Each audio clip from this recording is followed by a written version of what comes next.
G'day and welcome to the Outer Side. I'm Tony and today I'm joined by Benjy Davenport, a fascinating bloke who not only works in the four-wheel drive industry, but has driven his Land Rover literally across the world. He's visited over 38 countries, had some amazing experiences, and along the way even managed to pick up a stray street dog, which he's still got today. Ben, welcome to the show, mate. Thanks, mate. Good to be here. So, where do you start with your amazing life, mate? You were born here. Yep. So you were born in Australia, but then you moved to the UK. Yes. When you were quite young? Yep, when I was 8. Right. So from when you moved back to the UK to here, how did you end up driving a Land Rover halfway around the world? In my early 20s, I decided to do the backpacker thing, came back to Australia, New Zealand, Africa. Mm-hmm. And when I was in Africa, I actually met people doing the overland route in Land Rovers and Toyotas from Cape Town to Europe. So from South Africa to Europe. Yep.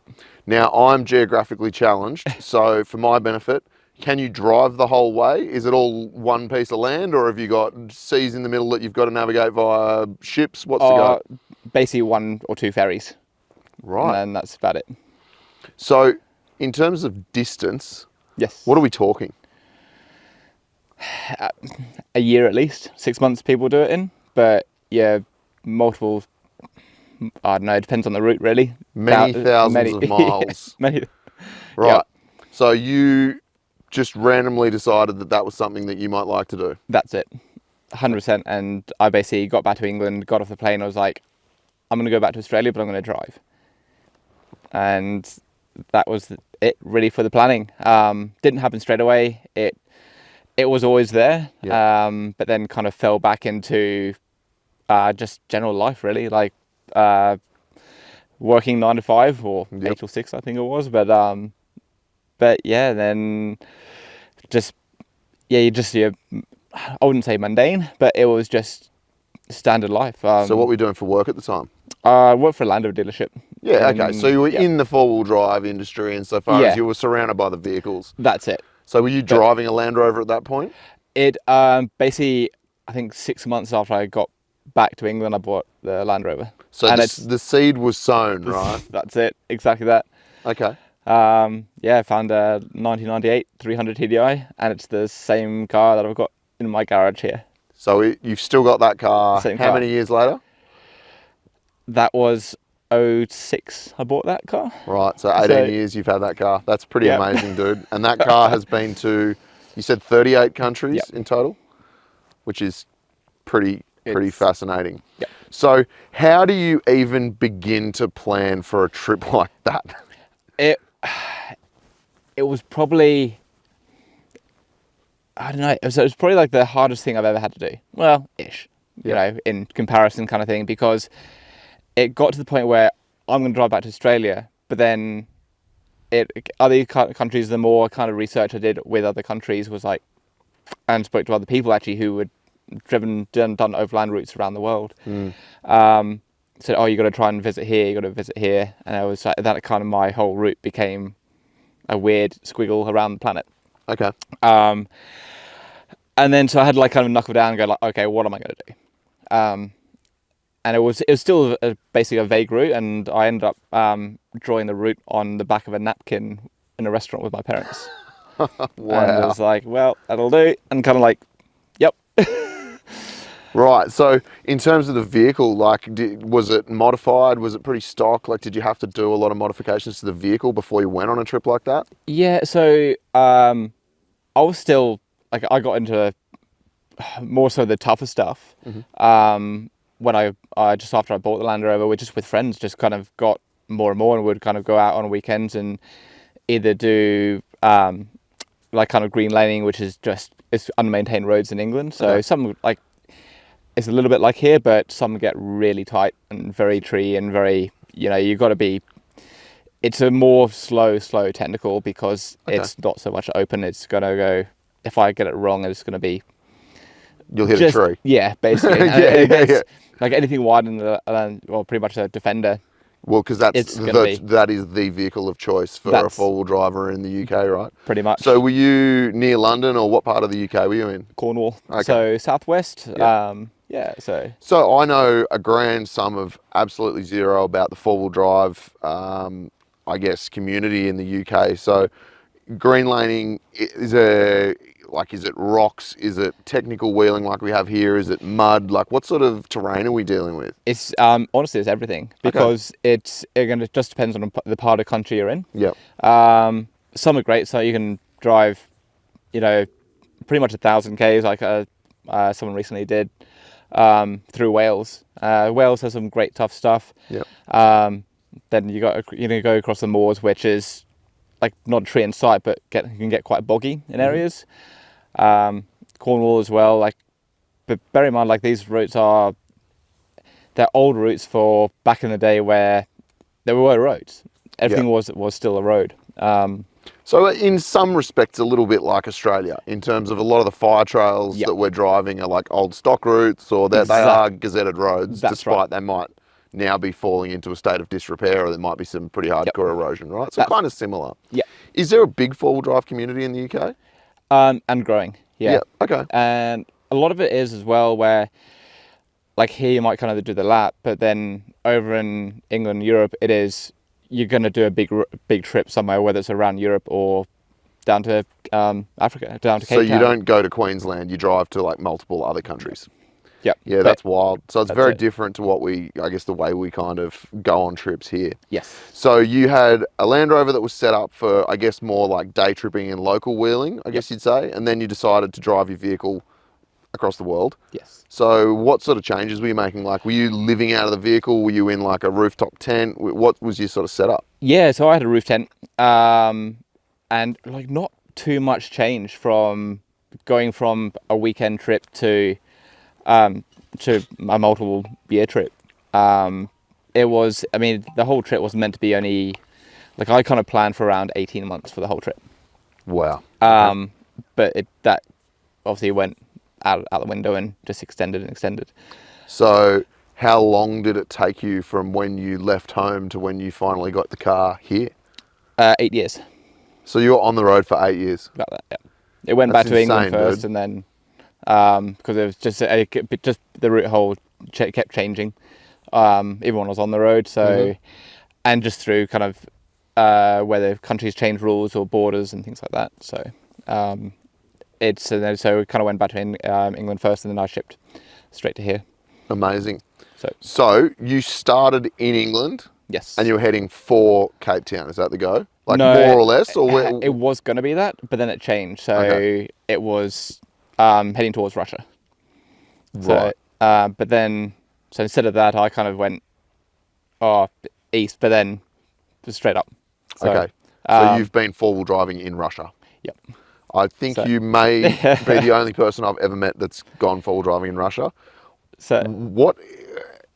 Yeah, I can't even comprehend how this transpires, right? So what, like you just rock up into a country and then just start driving? Like, do you need to change your plates, or do you just run a UK plate, or like, what's the go? yeah, UK played all the way. Okay. Europe's pretty, well, back then it was anyway, a lot simpler. I could pretty much travel anywhere around. My insurance covered me for all of Europe. Okay. And then, so basically I got the ferry from England and went just carry on kind of. So what was it like in Russia? I love Russia, but I went Norway first, so I kind of went north at the top of Norway first, and then came down kind of Finland, and then Estonia, Latvia, Lithuania, Belarus, Ukraine, and then into Russia. Belarus was interesting. Belarus is the only country, or was anyway at the time, that still the KGB was still active. So Yeah, right. it was, yeah. So were you camping the whole time? Yeah, I'd get the old hotel here and there, just because we all need a shower and just a bed every now and then. Yeah. And then just a kind of a bit of a restock. If I wanted to check out a city, then it was I'd just normally kind of get a hotel and just for a night or two, and then check out that kind of city, and then carry on. But you kind of for Russia and Ukraine was fine, but Belarus I had to, and also Mongolia is you generally get visas before you leave. So on the border, you basically can deal with the whole car on the border. For me, it was just getting myself into the country as well. Yeah, you can go into embassies and get them sort of wanted on the road. So for Russia, it was if I just applied for a Russian visa myself, it's either single entries or double entry, which wasn't going to be okay for me because I was going to be zigzagging in and out of the country. So I went for a called Stan Tours in London, and they sorted me a visa. And basically, because with Russia back then, you've got to be invited into the country. Yeah, right. You can't just rock up. No. Yeah, okay. Yeah, you can kind of on a tourist thing, but for a kind of big multi-entry, long-term visa, then you just go, well, I'll just go with these guys. They can sort it out, and that was a year-long multi-entry visa. So is that kind of like you need someone in the country to sponsor you? Is that kind of basically it? But that they handle all that. Yeah, so you do it through an agency because you don't know, I don't know, Vladimir Putin or some other. Yeah. He's the only Russian I know. Sorry. All right, cool. So you spent a year in Russia, give or take. It was about 9 months in the end, but that was kind of between it's probably be close to a year between Russia, Kazakhstan, and Mongolia. And Mongolia. So I've heard a lot about Mongolia, insofar as there's a pretty big overlanding scene in Mongolia, right? Big. Yeah. Like in all fairness, it's huge in Russia too. Yeah, is it? I think that's the nice thing about everyone gets quite scared when they think of Russia and kind of Kazakhstan, Mongolia, and all the rest of it. But because, and especially now with kind of the way social media is, at the end of the day, we're all like, because we're in that whole, like same with the Land Rovers or Toyotas, all that, it's a cult vehicle, right? Yeah, yeah. So there's a global community behind it, right? Yep. Yeah. Between like just general overland vehicle travel, you find a lot of people, and I did it on my own, but it was rarely that I was on my own. Yeah, okay. So you can network, people see the it. car, they come and strike up a conversation, like-minded individuals, all that sort of stuff, right? Oh, that's it. So very similar to the way it is here, but you're just doing it on a global scale and you're in a place where potentially people don't speak English. That's it. Yeah, exactly right. that. And like you will always come across other people traveling. So the amount of motorbike riders, people cycling around the world, all the rest of that, and it's wild. It's no matter whatever you think you're doing, there's someone out there doing it. Like there's people. There's a guy who, it's a few years ago now, but he rode around the world on a unicycle. See, they're the kind of people that I probably need to get on this podcast, because when we talk about people that are a bit out there and are living on the outer side, I'd say that's probably about as far out there as you can get riding a unicycle.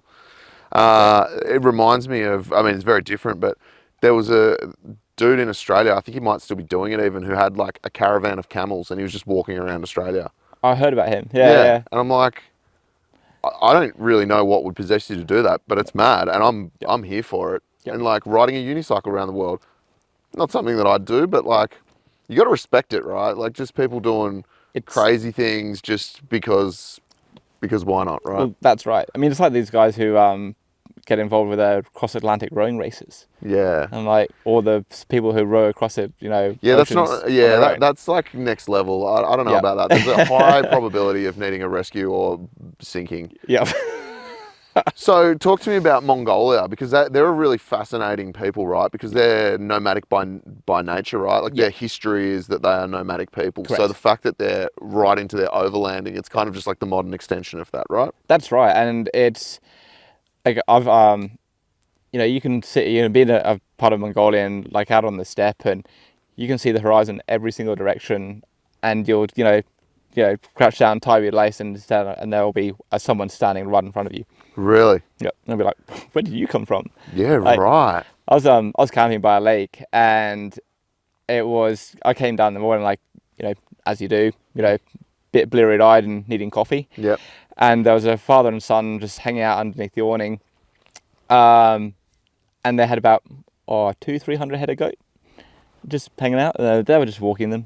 Yeah, really? Yeah, yeah. They hung out for a little while. Well, they and just sheltered under your awning. pretty much. Yeah, mad. And it was You wouldn't have been bleary-eyed from drinking too many beers the night before, would you, Benji? never. Yeah, no, I didn't think so. you know. Seems quite out of character for you. Yeah, but I mean, I guess just even that, like trying to picture that experience, right? Like just waking up, getting out of your rooftop tent, and then just being surrounded by goats with a couple of Mongolian goat herders. Like, they're just experiences that are absolutely priceless, right? Oh, that's it. Like it's just, and that's what what really is this industry or modern industry are about. Just to having those experiences. Doesn't matter whether it's in country or or international. But just getting out there and enjoying, like just doing you, like Yeah. because getting out there and doing it for yourself is, I mean, Brad always says from Max Tracks here, you can't smell Google, so. Yeah. That's true. No, you cannot smell Google. That is correct. And so it just being able to just do it, and like I got not really cool, but it took me a while to kind of get off the ground and kind of just leave, because I just procrastinated a lot and was like, I'll just wait and I'll just save a bit more money, and and it was a mate who had done a lot of travel, and he was just like, set a date and go. Yep. Doesn't matter. It'll never be the right time. You'll never be 100% ready. Things change on the road. You can sort other stuff out when you're on the road. Just go. Mate, it's so true, right? Like, even just starting this podcast, right? Yep. I had this idea 18 months ago. I registered the business 18 months ago. And then there was, let's say, a year of self-doubt, procrastination, excuses, getting busy, all this stuff. And in the end, it was my wife just saying, just do it. Yep. Like, you want to do it, you're passionate about it, just do it. And it's like, oh yeah, but maybe I'll wait until this, or like I'll wait until I've got a bit more money for better equipment. It's like, just whatever it is that you're thinking about, just bite the bullet and do it, right? Like, that's it. And I think for you to just go, I'll just get in my Land Rover and start driving, that is so admirable. And for at the time, you would have been a pretty young dude, just to go, all right, let's just see what happens, right? And you would have had no idea what you were in for, right? Absolutely clueless. Like I had like, I went in to go, I have an idea. Within a couple of weeks of being on the road, it's like, I just got to roll. Yeah, and it's like every day was a learning curve. So you would have grown up a lot in that time, right? Like that would have been a period of, I guess, life development for you as well, right? 100%. Like personal growth. Yep. And it was, doing that trip for me wasn't just, obviously finished school and college and all the rest of it. But doing that trip, hands down, was the greatest learning experience I've ever had. Yep. I mean, it was just life. And I wouldn't be in the position I am now if I hadn't done that trip. Yeah, man. No, it's believable. There's only so much you can learn in a classroom, right? That's like that real life experience. And that's kind of what the whole point of this podcast is about, right? Exactly. Talking to people like you with the inspiration to get people motivated to go and live their own lives, and don't wait for the perfect time or the perfect vehicle or, the perfect weather. Just get out and do it, right? That's right, because it'll never happen. No. And I mean, realistically, you just got to get out of your own way, because just do it. Like, just jump in whatever your car is now and just go. Yeah, absolutely. And it's like when the Land Rover had a roof tent, had one drawer in the back, a couple of boxes, and a fridge. Yep. And that's all you need, mate. That's it. And I took way too much stuff, like immediately. And I was like, within a few weeks, I was like, oh no, I need it all. Yeah. Just start shedding weight. Yeah, man. Well, people are going to get sick of hearing me say this on this podcast, because everyone I interview, we talk about the same thing. You don't need all the bells and whistles, right? And like, I think, you in particular, because you've had so much experience traveling for, long periods of time, but less is more in so many respects, right? Like just not having a car full of crap. Yep. Particularly just the weight, right? Like you're going to instantly use more fuel, and, you're going to put more wear and tear on the car, and it's harder to find things and all of that stuff, right? So I promise I'll stop talking about this at some point in the future, but I just can't I can't put enough emphasis on the fact that when it comes to overlanding and long distance touring, less is absolutely more. Oh, 100%. Because you can always add. Like if you really need something, you can always add it down the track. Believe it or not, you can buy, Stuff. if you stuff around the world. Like, if you need another T-shirt, believe it or not, you can buy a T-shirt. Yeah. Like, anywhere. Yeah, fully. And realistically, if like there's not that much difference in what you need from a 6-day, a 6-week, a 6-month, or 6-year trip. That's good advice, right? Like you It's- can always find somewhere to wash clothes or buy more food. That's it. And so, I mean, when you talk big trips in Australia, a lot of the time it's remote, right? Yeah. Like, so you can be off grid for a long time. So you need to take things like lots of water and lots of fuel. But Yeah. in a lot of the countries that you've described, they're quite small countries in terms of landmass, right? Yeah. So like Europe, yes. Yeah. Russia, Mongolia, no. Russia is definitely not a small country. Russia's not a small country. Neither, and same with Mongolia, Kazakhstan, and it's just, and for out there, and also even for Europe too. And it's not so much, you can go find a fuel station every, few hundred k's if you need to. Mm-hmm. It's choice.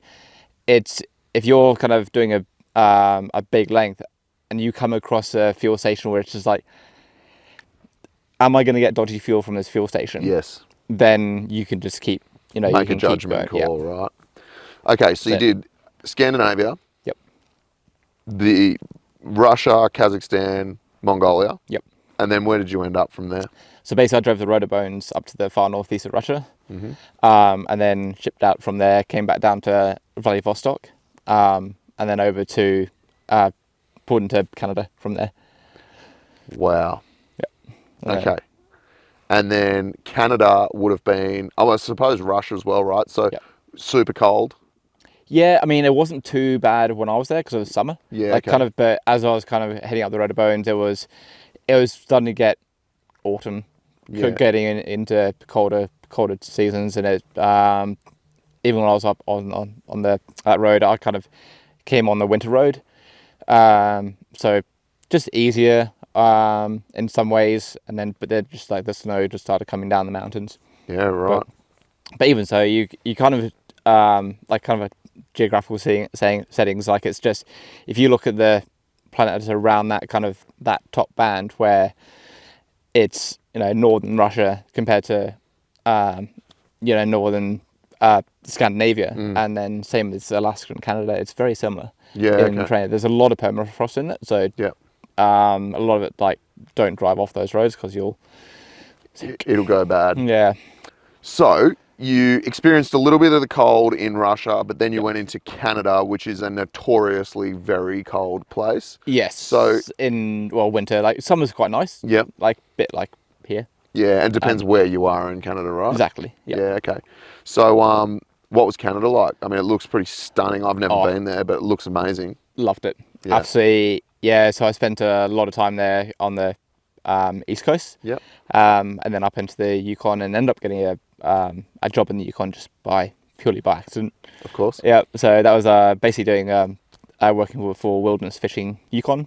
Really? Yeah. So it's all fly in, fly out fishing camps and all that kind of thing. And Yeah, so it we're was, talking like salmon and trout and that sort of stuff, or what sort of fishing? Not salmon. So you got lake trout, Yep. Arctic grayling, lake pike.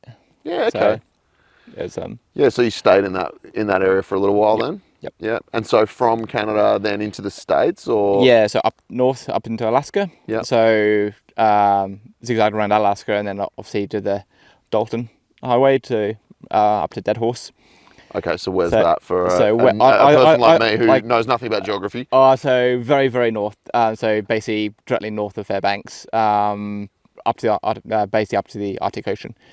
Ice road truckers, that kind of thing. That so, road. So cold, right? Like, Yeah, cold. it was cold. But it was still dry-ish in some parts because it was summer when I was there. yeah, right. So were you kind of like lining up, going to places like that in favourable seasons? Because I'm guessing some of those places in winter, like you just can't go there, right? Or you can't drive. It just makes it very cold, especially in a Land Rover. Yeah, well, Like, I was going to you gotta say a be- Land Rover is basically a glorified tin can, right? Yep, With lots of spare oil in it. exactly. Yeah, copy. Okay, so Alaska, Yep. and then into the States, like That's the it. mainland US. Yep. Yeah.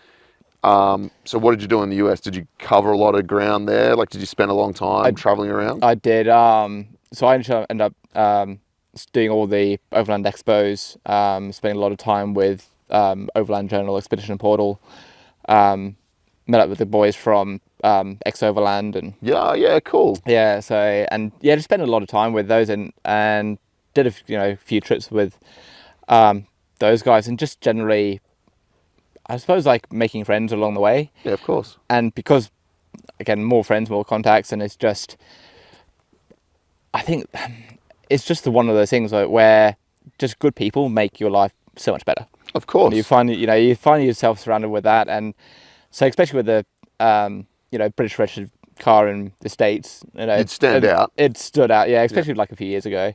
Well, how long ago it was? Is there a big Land Rover community in the States? Yep. There is. Yep. Okay.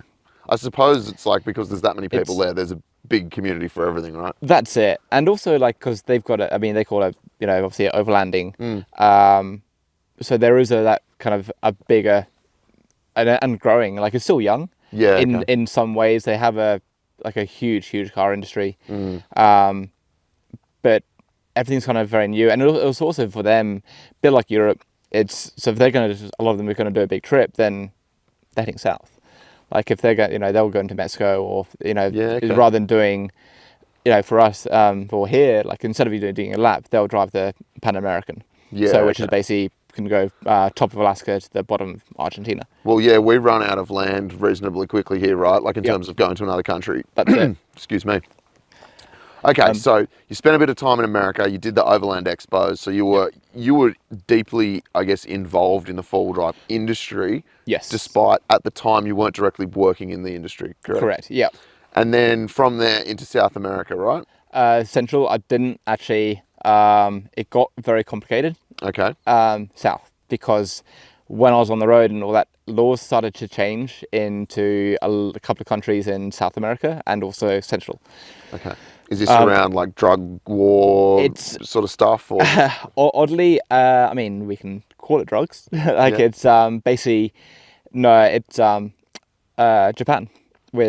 Because of Japan, and it's all down to having a right-hand drive car. Really? Yep. So now you can't drive the Pan American in a right-hand drive car anymore. So what's Japan got to do with it? Because Japan it's really expensive to keep older cars in Japan. Yes, so there's a tariff on an older car because of emissions, right? Yep.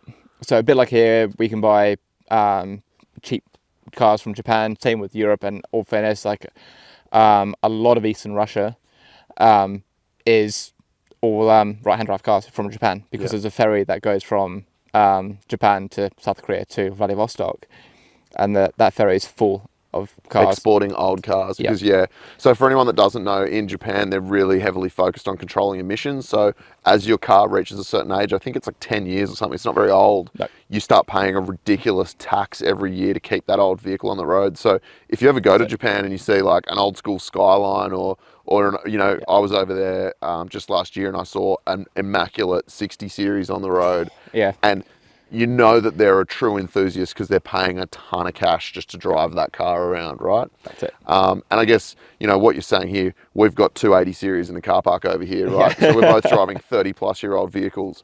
And I guess we pay a tax in some regards because they're thirsty and they need a lot of maintenance, but we're not paying any additional tax to the government to drive those old vehicles. So I suppose that's the difference. Okay. So that was an impact for you in South America insofar as you weren't allowed to take that vehicle there, is that right? Yeah, so they've just basically, it started with Costa Rica, I think it was. And then they kind of lent on their neighbouring countries, and also Chile as well now, and even with South America, even with Chile, it's a very grey area, because if you got the wrong border guard who kind of lets you in, or vice versa, just doesn't. But then if you get caught in country and by the wrong person as well, then big fines and So what was the issue with the right hand and left hand drive cars? Was there some sort of legislation around that as well? Yeah, they just didn't want right hand drive cars in the country. So there wasn't. Yeah, so you can't import a right hand drive car, and rather going and basically, like, on right hand drive car, I've basically been driving left hand drive countries from almost day one. Yeah, right. And and it got to the point where there's no temporary import, so you can't just you can do a transit visa, Yeah. and you can drive through in a week. There's just Okay, but you like can't just cruise around and take your time. no, I mean there's no transit visa, so you can't. There's just basically you get to the border, and they won't let you in, Crazy. which gets really complicated because when you're crossing land borders between countries, you get a certain area which is called no man's land, and so you might be let out of a country and then not let in another country. So you're not technically in any country. Yeah. Yeah, right. And that okay. gets all very complicated because a lot of the time you have to be out of that country a certain amount of time before they let you back in that country. Yeah, right. It's all So- visa sort of technicalities, right? Yep. Yeah, So- wow. So, yeah, that got quite interesting for a little bit, and Yeah, good. but I was I did kind of a lot of Central America apart from those Okay. countries, and then I adopted a dog. So let's talk about that. So when you say Central America, again, I'm going to reinforce that I am Yep. geographically challenged. So what sort of countries are we talking here? Guatemala Yep. when I found, or he found me. So Well, we've got to talk about that. So let's talk about this dog, the goodest boy, that's just sitting just out of shot here. He's just hanging out. Now, this is a pretty well-travelled dog. yep. So he's done 8 countries. Okay, what's his name? Jake. Okay, so Jake approached you in Guatemala. Yep. I'd been like in a small, it's actually a UNESCO heritage site called Antigua, and I'd been there a few days. If you're traveling with a vehicle, you can basically camp. It's actually the ruins of an old hospital. Okay. It's all grass inside, and it's basically run by the tourist police. So if you're traveling with a vehicle, you can camp there. It's only just a boom gate, and you can stay there for a week, I think, or 2. Okay. All camped up, and it's the middle of town. It's great, easy. Permanent security guards by the tourist police. It's Okay. great. Yeah, so it sounds like a pretty good place to travel then. Yeah. Oh, 100%. And Guatemala's fantastic too. Same as Mexico. And Yep. anyway, so one day this dog decided to go, I'm going to follow you. And I was like, oh, that's nice. Anyway, but he just stuck with me the whole day. So what, he was just a street dog? Just a street dog. Yeah, right. Yeah. Well, he decided that you were going to be his new mate, and that's it. Pretty much. So at what point did you go, oh, I'm just going to put this dog in my car and take him with me? It got to the point where he would follow me to the pub, or then he would be in front of me to the pub and go into the pub, and everyone goes like, but he didn't have a name, so everyone just called him Good Boy. Yep. Well, he is a pretty good boy. Yeah. So, and then that's it. We would just end up walking around the town together, and one of the girls in the pub was like, he's yours right now. It's like, I just didn't want to kind of admit to it. But That wasn't really part of the plan, no. right? And I had this whole like, what am I going to do? Do I keep him? Do I try and find him a home? And anyway, so I did try and rehome him. Okay. Found there's a lot of expats living there, and I thought, all right, they were good. So they wanted to try him. So by this time I had him on a collar and a lead and all that kind of stuff. And so we kind of met. We had a bit of a walk around together, gave them the lead, and then I would kind of just like veer off. And then he just sat down and locked up and just would not go anywhere. He was having none of it, right? Yep. So you got yourself a dog? I got myself a dog. Okay, so do you want to talk a little bit more about Jake's journey? So you decided that, or he decided that he was being adopted in Guatemala. Yes. But then you didn't stop traveling, you kept going. Yep. And so he came with you. Yep. So that would have added some additional complexity, I imagine, or not? It was, I mean, not too bad. You just got to, just an extra bit of paperwork for him to go into each country. You just got to set that up within a week kind of before you enter. But we kind of got it down to a bit of a T. Yeah. And there are, lucky enough, I was pretty fortunate because I'd met a couple of, 2 other couples who'd been traveling with their dogs. Okay. So I'd travel with them for a couple of weeks. So it was, honestly, for the whole trip, it was probably the hardest thing I had to do, was seeing street dogs. and it was just like it was gonna happen one day, and I failed to admit it to myself. But then it wasn't until that dog actually just sort of like. So you're a dog lover at heart. Obviously, it was always Yeah. going to happen, Yeah, yeah. right? So you knew deep down that one of these street dogs was probably going to find his way into your Land Rover, and the rest would be history. Exactly that. So, since you've adopted Jake, where's he been? So he's done. So obviously Guatemala he's from. Yeah. He's done. Almost kind of like El Salvador. Yep. It's kind of almost a little bit. Honduras, Mexico, States, Canada, and then we came back over to England too. So did you have to teach him English? Yeah, actually I did. Well, he would have been speaking Spanish, right? Oh, for sure. Like if I had to like kind of, get him to kind of do things or kind of not so much tell him off, but kind of, I almost had to like use a couple of poor Spanish words. Yeah, okay. You know, to try and build a bit of rapport with him so you could teach him English. Yep. Fascinating. Yeah, so I ended up having to redo the whole of the inside of the Land Rover to make it more comfortable for him. Amazing. So did the whole, make it a bit of a livable area in the back. So just everything just came out. And then in that town, I got together with a couple of mates and we just did what we could and did actually a pretty good job for the materials we had. I'm going to go out on a limb here and say that there probably aren't too many Guatemalan dogs in Australia right now. I don't know, probably not. He's definitely the first one I've met. I mean, what a souvenir from a trip, right? So like people go and buy like all this, let's call it junk. When you get a souvenir, you brought a living souvenir back with you. Yes. Oh, that's amazing. So how long have you had him for now? 7 years, I think. How long have I had you? He doesn't know. He speaks Spanish, man. 7 years? Yeah, right. Yep. That's so cool. Yep. So he was on the road with me for, probably 3 years, 3.5 years, something like that. And then did kind of everything, like the kind of places like he's been, and like I obviously when you kind of go to the extent for that, I panicked a lot.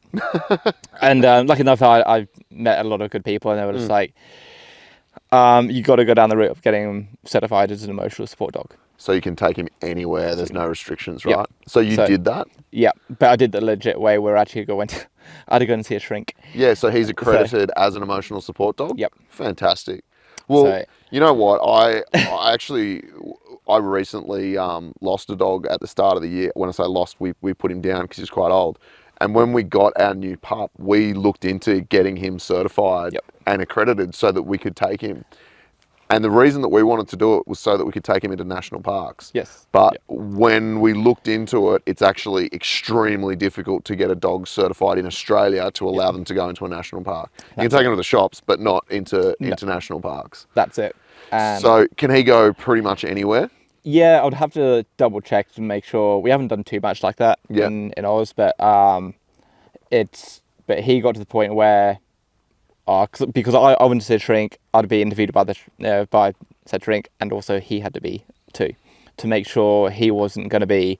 Was it a Spanish shrink that interviewed him? Yeah. So oddly enough, she was. But then, she was speaking Spanish. Yeah. So he kind of had his whole interview, and to make sure like he was calm and all the rest of that, and she got me to leave the room and him alone. I would love to be part of a psychologist interviewing a dog. That would be quite fascinating. I tell you, just because she wanted to see how he would react when I wasn't around. Hey Jake, where are you going, man? There's a cliff over there, bud. Yep. Wait, come here. We're actually up in the Blue Mountains at the moment in a really stunning spot. I don't know how much you can see in the background, but we are sitting on a precipice surrounded by cliffs. So we're just keeping an eye on Jake that he doesn't go wandering. Come on, mate. Come over here. Wait. No, he doesn't listen to me. I'm speaking the wrong language, clearly. Mate, that's so cool. What a story and what an experience. And then you brought this little dude home and he's been with you ever since. Yep. That's so good. So you were in Central America, and then from there, where did you head? Like, was it then to Australia, or did you go back to England, or what was the go? We had because everything I'd been on the road about a long time then. Yeah. And I was, all fairness, quite exhausted. So did you make it to Africa or not? Not on that trip. That's on the to-do list. Wow. It okay. was kind of, and then so I went back up north and then did basically back through Mexico, back through Baja and all the rest of it, and over to the East Coast. Yeah. Wow. And then did all the rest of the same up that side of the States. And then it was that kind of time where I was like, oh, what do I do? Do I, it'd been a long time on the road. It's like, well, I might just call it for a minute. Yep. And then I'll just kind of have a bit of a reset. For sure. And then make a plan from there. So I then kind of got to, that was 2019. And then kind of, so I shipped everything back. We flew back to the UK. He got the window seat. Amazing. Yep. So it should. And then end of 2019, I was like, right, I'm gonna pack up. I packed up basically everything I owned back in England, and that container then left for Australia first week in 2020. Right before COVID. He was halfway through his blood work to come here, and then the world shut down, and then we were like, Oh dear. Oh dear. now what? Well, he obviously made it here, so Yep. I guess it just slowed everything down, right? Yeah, he actually ended up getting less time in quarantine than I did. Really? Yep. How good's that? He got 10 days, I got 2 weeks. That is a sure sign that the world did indeed go mad in that period, right? That's it. He was actually on the first pet-friendly flight out of England to Australia after the lockdown lifted. That is so cool. So you've been back in Australia for a few years now. Yep. And you are heavily embedded in the four-wheel drive industry. That's how I met you. Yes. Yep. I think I actually started talking to you because of our mutual love for 80 Series Land Cruisers. I think so. So you've still got the Land Rover. You've Yep. shipped that over. And you mentioned to me recently you're doing a little bit of work to that car at the moment. Yes. Just more so just like kind of a bit of a full go through, check it all out, make sure it's all happy days, and because I'm still on British plates at the moment, so I don't really drive it on the road because I'm not allowed. Yeah, of course. Okay, so you're doing a little bit of work to the Land Rover, Yep. and then is the plan to register him in Australia? Is that car going to become an Australian registered car? Will. Yeah. Okay. But then you've also got the greatest four-wheel drive ever made, an 80 Series Land Cruiser. Yep. So we started talking a few years ago now about 80s. So do you want to talk a little bit about your Land Cruiser? Because it's not just an 80, it's a special one, right? It is a little bit special. Yeah. So what engine are you running in that? So it's an FT, it's an FT, but Yep. a lot of FTE bits on it. Okay, so it's a 24 valve, Yep. 4.2 straight six diesel Yes. with a turbo, but it's not electronically fuel injected. It's a Correct. mechanical pump. Yes. Okay, so Yep. not quite the same as mine, but pretty similar in terms of a really nice motor and a highly desirable combination for an 80, right? Yes. Yeah. Okay, cool. So there's a bit of branding on that car. I'll throw a few photos up for anyone who's watching on the video so you can see the car. We couldn't actually bring it in where we are here without breaking a number of laws, so we weren't going to do that. So let's talk about Scheelmann. Yep. So what is Scheelmann? Scheelmann is a aftermarket seat brand that's been going. It's German made, and they've been going since the 60s. Wow, is it that old? Yep. Yeah, I had no idea. So we're talking high-end aftermarket seats for overlanding vehicles, four-wheel drives, trucks. What are we sort of talking? Bit of everything, vans, all of it. Do they do any streetcar stuff? Yes, they do. Like a lot of it. I don't do too much here. Yeah. But in Europe and the States and all the rest of it, it's they do a lot in the Porsches. Okay. So they'll actually direct fit into a 911. Yeah, So, wow. Okay, I suppose being German, it's logical that they would suit Porsches, right? That's it. So, so what is your role? So, are you importing Scheelmann for Australia? Yes. Yeah, Yeah. and now New Zealand as well. Correct. So that's a more recent sort of change for you. Beginning of the year that started. Yeah, nice. It was always been on the radar. But then it's just kind of one of those things where I just need to get out of my own way and just do it. Yep. And the only reason why I really started this company is because I met and became good friends with the US importer, and also meeting Germany through them. So at the Overland Expos and Yeah, So okay. it's, So while you were traveling, you yeah, met up with them, and then when you settled here, you sort of decided that maybe there was an opportunity. that's it. Well, they called me. It was like, like, you know, saw you back in Australia. Like, want to make something happen. Yeah, right. Yeah. So how long have you been doing that for? Since early 21. Yeah, okay. Yeah. So Yeah, very good. so So you are, I guess, what you'd call a bit of a fixture at four-wheel drive shows around the country, usually at the closest pub rather than inside the actual four-wheel drive show. agreed. Yep, good. But look, mate, I think, you know, we've spent a lot of time together at shows around the country, and you're really well respected and you're really highly regarded by everyone that meets you because you're just a nice bloke. But, you know, I think you can tell the passion that you have for the industry, and, you know, you have traveled more than most people in terms of seat time in a four-wheel drive, and I think, you know, it just adds credibility to you then selling products into the four-wheel drive market, right? Because you understand it because you've done it. So it's funny, like how, I mean, the four-wheel drive industry is relatively small In and Australia, for sure. yeah, and all fairness, it around the world as well, because it's a lot of, especially with nowadays, and again I was touching before with social media, and so there's a lot of crossover between you know, mutual friends between here and Australia, here and, sorry, the States. Yep. And so I think it's getting closer and closer where it's just, the industry is just becoming more, it's a fun place to be. And for me, it was going from the other side of it for actually probably doing it to obviously this side of it and running a business in it. Yep. It's been great, and like this industry is just my comfort zone. Yep. Because just the amount of people who are they're just, I guess, always the thing, like, you know, when everyone asks me about the trip, what's the best thing, the worst thing, and it's people.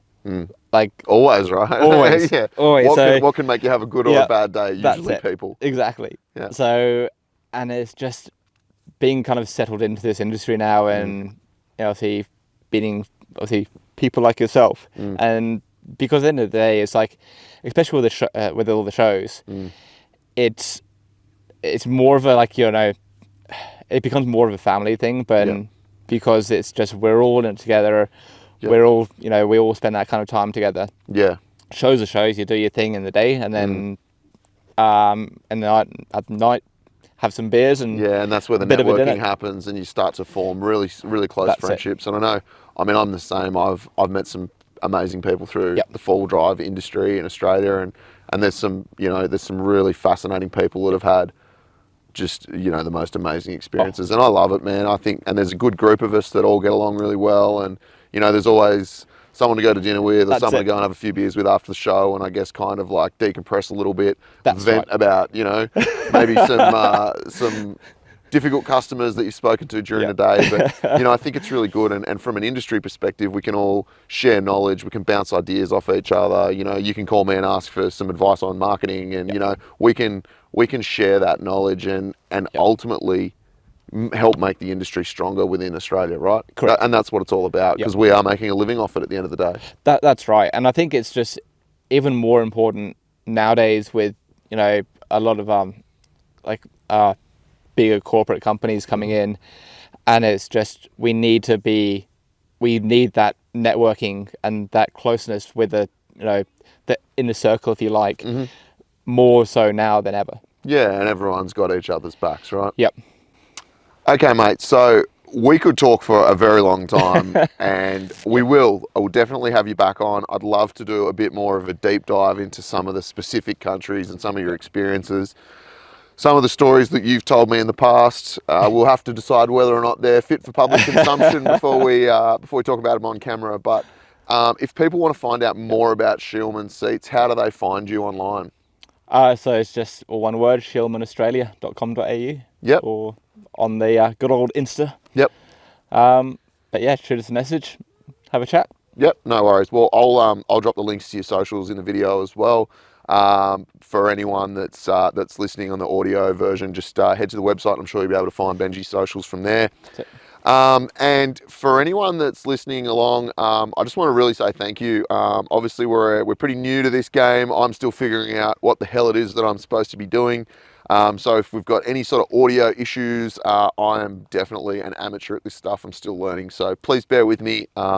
The intention is that we're going to really nail the quality of this. We want it to sound really good for you guys listening on Spotify and Apple Podcasts.